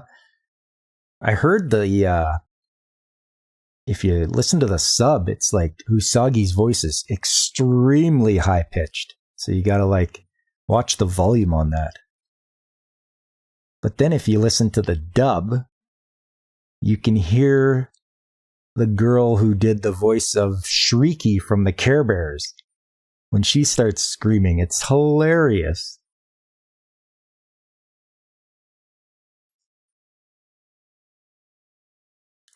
You update this every time you watch an episode. Curious how this site works proper. It's actually very good for tracking shows. They make it pretty. They could do a few little tweaks to make it a little better, but it's actually pretty good. Next week, you go back to 1970 and find 3 shows you didn't notice the first time. Of course. That's how it always works. You're like, oh yeah, I did watch that after all. Let's just be happy that I have a wife who helps me out. Because I'll be talking to her and I'm like, did we watch that? Did we watch this? And she'll be like, yes, we've watched that, or no, we haven't. And I'll be like, it'll go a little bit more in depth when I'm like, hey, did we visit this restaurant or did we go to this place? And she's like, no, that wasn't me. That was somebody else. And I'll be like, oh, I'm sorry. So stuff like that goes on. So at least she's very supportive of me. She's the one who likes the fact that I can stream in the morning, and she hears about all the exploits that goes on, and she knows a lot of you that I explain to her. I tell her, I'm like, yes, I know I'm going on to Blaine's stream, or yes, I've watched Nerdporal doing his playthrough of Mega Man. So just stuff like that. Very supportive. It's important to have someone who's very supportive to you. And of course, I support her as well. Whatever she likes to do. She really likes to read. She likes to watch anime. It's important that to support one another.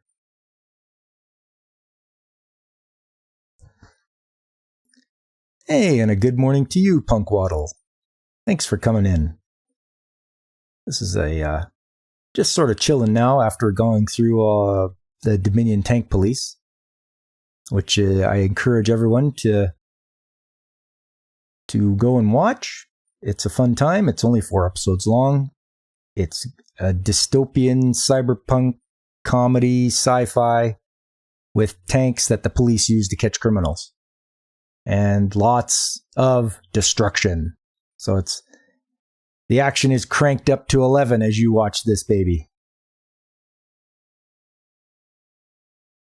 I wasn't sure if proper to say I watched the series in its entirety years ago and record that, or just rewatch the series and record it as I'm going. Yeah. The most authentic voice in War of the Worlds. Punkwaddle, the most authentic voice in War of the Worlds. Yeah, I heard you guys did that. I'm sure Orson Welles would be proud. Supports Help Homes Stay Up. Tune in Tuesdays for trades. Yeah. Because I like alliteration. And what did my wife say to me when I told her it was Trades Talk Tuesday? She's like, "You're a nerd." And I'm like, yes, but I'm an illiterate nerd. I like my alliteration. You're glad I don't use that to keep track of all the anime I watch. Otherwise, I would be considered a weeb.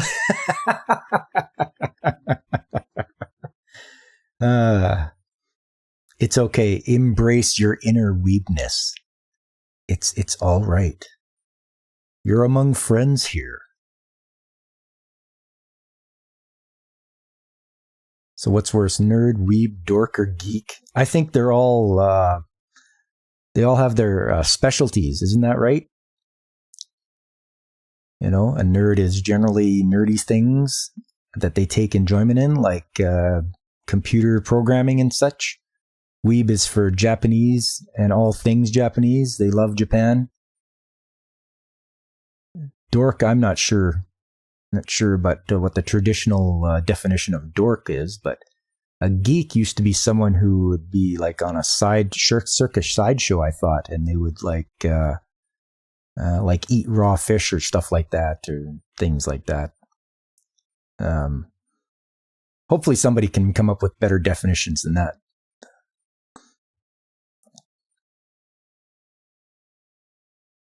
Do male fans or female pop idols consider themselves weebs as well? Huh. Poriel is worst of the worst. Nah, you're all good. You have to go to your backlog and add everything. There's a rewatching function to track when you watch again if important to you. Yes, that's right. And I've done that too. There's been shows I have rewatched just because they're so good. I think I've watched Gunbuster at least 3 times. And then if I'm going to do a review, I definitely want to have it refreshed in my memory, so I'll watch shows again, just so that I'm on the ball when it comes to describing what's going on and remembering names and such. You have no clue, Nerd Pro needs to get into details of things. It's why I call football fans that do fantasy nerds. Ah, okay. Nerds get into the details of things. Yes, okay. Dork is a person who doesn't stick up for themselves or others. Okay. Dork was originally dick. Geek is tech specific, if I recall. Okay. Maybe now it is nowadays. I do remember there's a definition of geek being maybe from an older generation. Nerds are usually intelligent but picked on. Geeks are usually really passionate about particular things. Weebs are a scourge on the planet.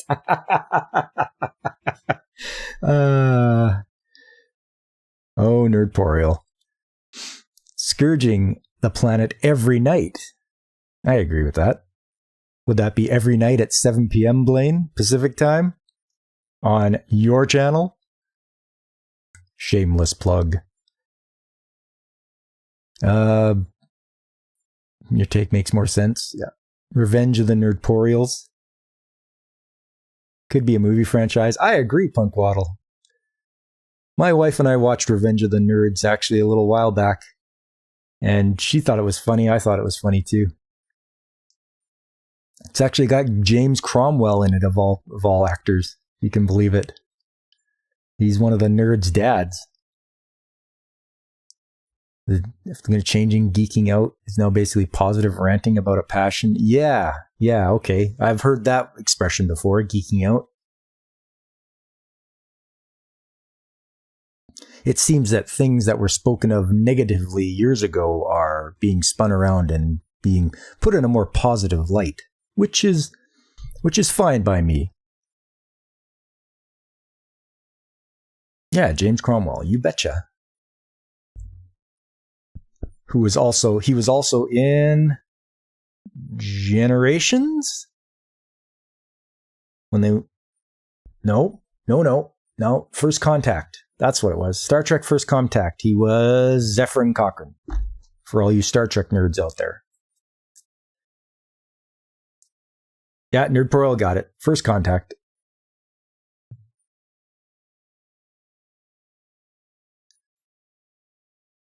So yeah. Just gotta say, this is pretty good. Having everyone show up. We're having a good time. It's a nice, quiet Sunday. The sun is out. The snow is on the ground. Yes, the snow is on the ground where I'm at. Be thankful you don't have any on the ground where you're at. Star Trek? Never heard of it. Now, the Orville, that's something different. That's even better. The true successor of Star Trek is the Orville. But you knew that already.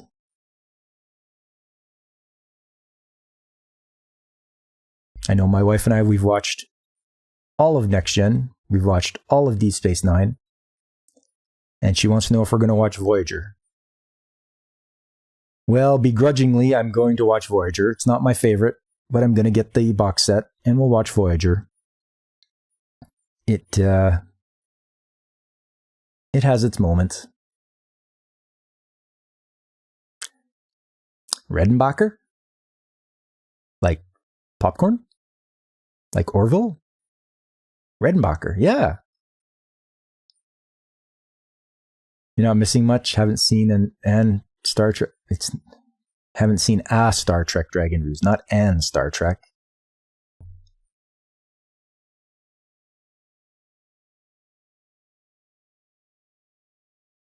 And that just blows me away that Dragon Ruse has not seen Star Trek.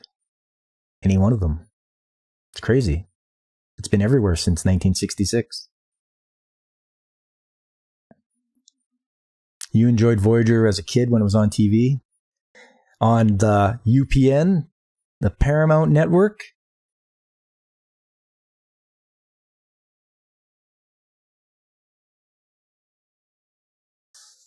Oh, okay, you meant to say any. Okay, Dragon Ruse.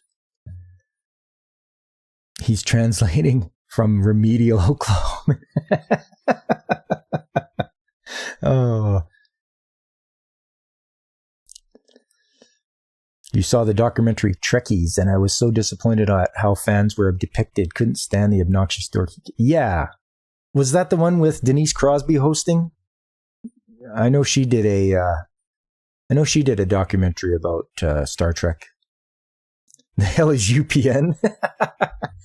Well, back in the day, it was United Paramount Network, and it had all the shows that Paramount sponsored and created. That was the UPN. So yes. I'm curious if that was the one you're talking about, Nerdporial.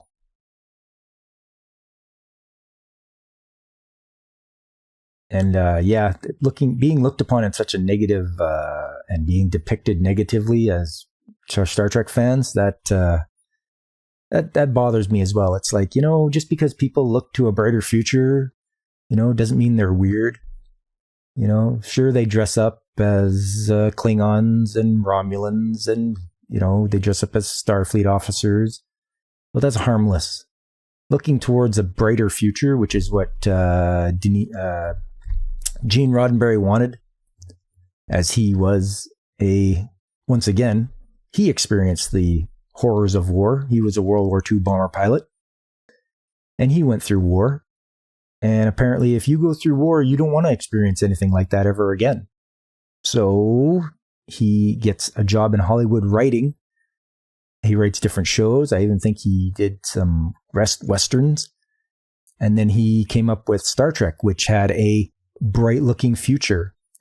You know, it had all the makings of a modern show, with all of its casting of, you had who were who were enemies at the time, Russians. You had a Russian guy on the bridge. You had a black communications officer. You had a whole bunch of different wide variety of people. You even had an alien on there.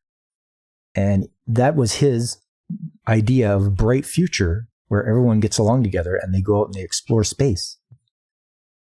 So it was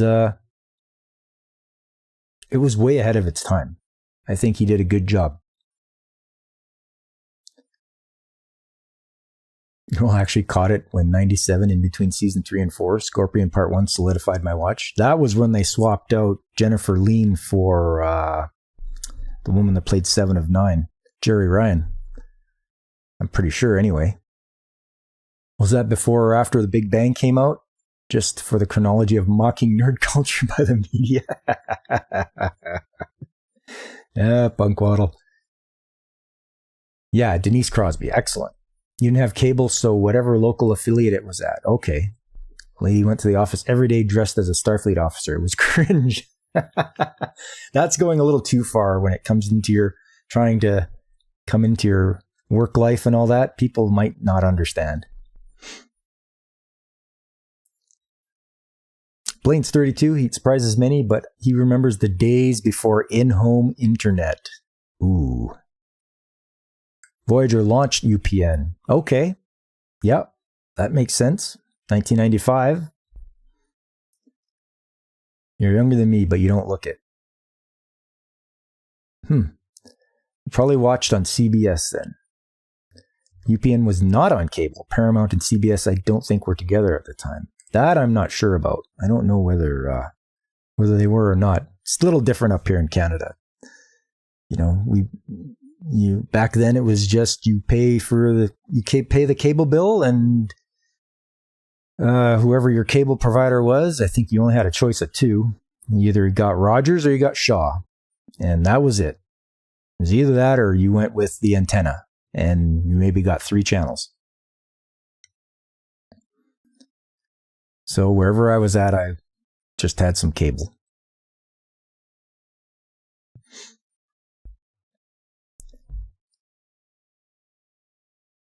But yes, good for Gene Roddenberry for coming up with or thinking of a brighter future, probably due to his experiences that he went through.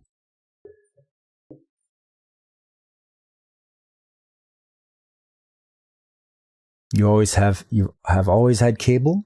Dish, it's great. You can pause a show, come back later to fast forward through the pesky shows and watch the commercials. Ha! Yes, that is quite handy.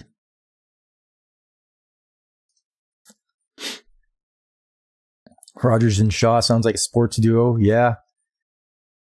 You did the rabbit ears with like 5 channels. Yep. You know what? When I lived out in what was considered out in the valley, that's what we had. You had an antenna, and if you needed to watch something from, like, say, Seattle or something, you would go to the back of the house and reach your hand out the window and turn the antenna a little bit until somebody yelled at you that it was good. And then on windy days, you had to go out there and keep adjusting the antenna. But for us, yeah, we'd get about, 1, 2, 3, maybe 8 channels. Because for us, we were close enough to the border, we could get stuff from across in Washington State. So, like KSTW, Como, what's some of those other ones? Fox, KCPQ, we'd watch that. So we'd get those, and then we'd get the Canadian channels, which was about 3 or 4 of those. And then there was the French channel, but we didn't watch that because none of us spoke French. So, but it was there. Couldn't do that. You just record original series episodes when they're very rarely broadcasted. Days of adjusting antenna, and then when you let go, your body stops helping the signal. Yes. Yeah. Can I let go now? No. You have to stand there and you have to hold that antenna.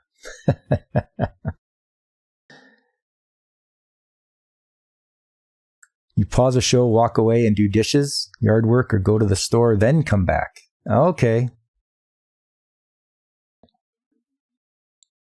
I mean, in the days of what we have now, PVRs and such, just set the time, let it do its thing, and then you come back and it's done. You know, you got a large hard drive, you can record as many shows as you want. With our satellite, we have a 4 or 2 terabyte hard drive, and yeah, we record them in HD or you record them in SD, which is a little less space. And yeah, so handy. Watch it anytime you want. Back in the day, you had a VCR. You had to set the time, set the date.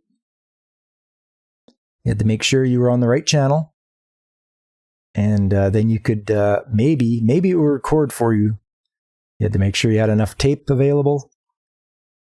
Otherwise, you would run out, and that was always a downer.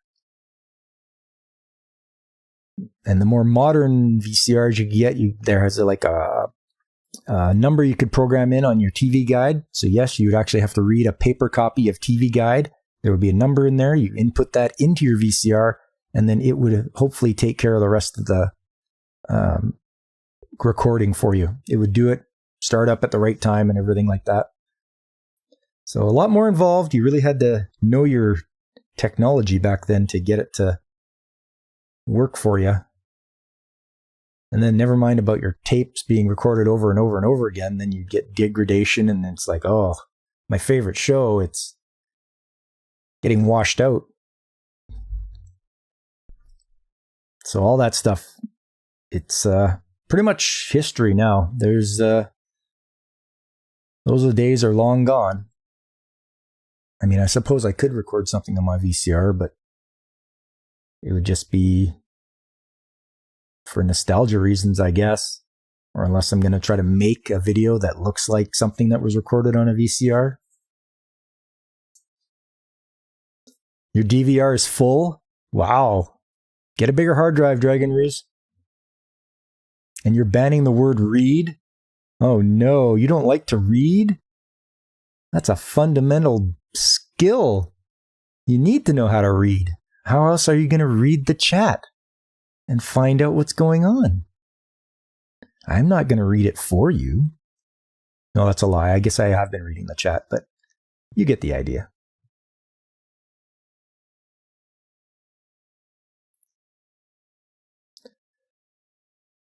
Well, everyone, I want to say this has been a really fun stream today.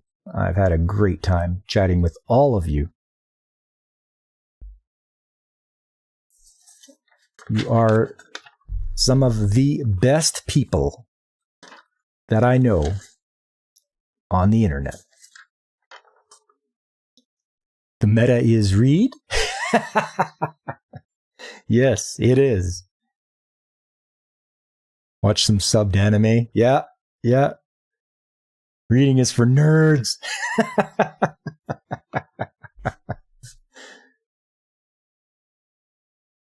Always a good time. I enjoy this. Big thank yous to everybody that came out today.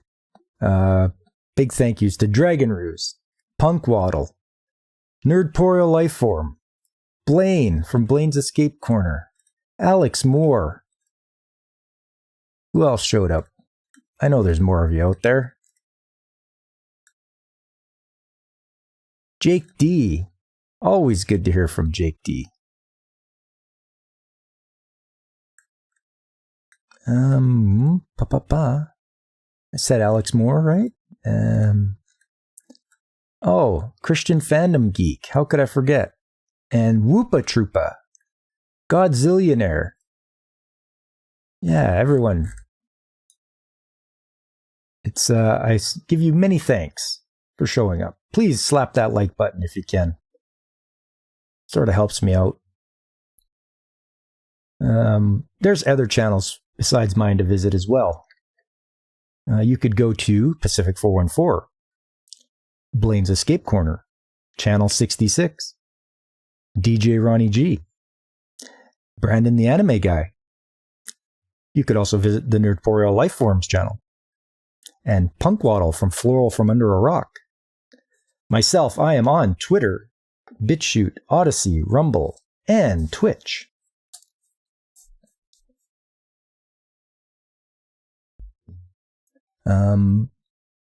But fair point, but not an insult. The resident man of Woo, Jake D. Yes, he is definitely reminds me of, who's that wrestler? The Nature Boy, Ric Flair. He would always be like, woo! That's what that reminds me of. Yes, thank you, Alex Moore. Hit the like. And don't forget about Blaine. I don't forget about Blaine. Just like you, Dragon Ruse, I'm there almost every night listening to Blaine as he does his escape. So yes, once again, everyone, I'm going to be heading out later to watch the One Piece movie, Film Red, in the theater. It is going to be a grand time. We are going to have fun. It's going to be exciting. I can't wait. As you can tell, I'm just vibrating with excitement. I just want to say thanks a lot for coming out, everyone. Let's continue this next week for Anime Chat. Tuesday will be Trades Talk Tuesday. And Saturday, I am going to be starting a new Game Boy Advance game, Advance Wars. I look forward to trying that out and seeing how well I can do against the enemies out there. So, I am Pop Culture Mechanic, and I am signing off.